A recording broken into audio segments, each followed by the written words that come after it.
शहरातील रामेश्वर जगदीश गग्गड यांच्या मांगीलाल प्लॉट येथील निवासस्थानी जन्माष्टमी मोठ्या थाटामाटात साजरी करण्यात आली। गग्गड परिवाराने 8 ते 10 दिवसांपासून जन्माष्टमीची झाकी बनवण्याची तयारी सुरू केली। यावेळी जन्माष्टमीच्या पावन सणावर सतीश श्रीवास यांच्या टीमने सुंदर भजने सादर केले, तर गग्गड परिवाराने कृष्णाच्या लीलांवर भजन सादर केले। रामेश्वर गग्गड यांनीही भजन सादर केले।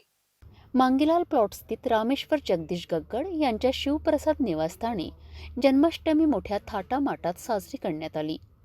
कुटुंबातील सदस्य आशा गग्गड, कांता गग्गड, नम्रता गग्गड, दीपिका गग्गड यांनी गेल्या 8 ते 10 दिवसांपासून जन्माष्टमीची झाकी बनवण्याची तयारी सुरू केली होती।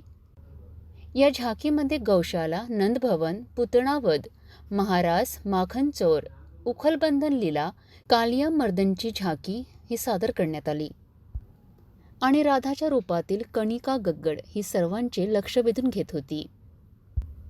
जन्माष्टमीच्या पावन सणावर सतीश श्रीवास यांच्या टीमने सुंदर भजने सादर केलीत। श्रीकृष्णाच्या रूपात दक्ष माहेश्वरी हिला सर्वांनी डोक्यावर उचलून श्रीकृष्णांचे भजन म्हटलेत। यावेळी महिलांनी नृत्य व रास गरब्याचा आनंद लुटला। जन्माष्टमीच्या या पर्वावर शेवटी आरती करून गग्गड परिवाराकडनं प्रसादाचे वाटप करण्यात आले। या कार्यक्रमाला गग्गड परिवारसह अनेक कुटुंब मोठ्या संख्येने सहभागी झाले होते।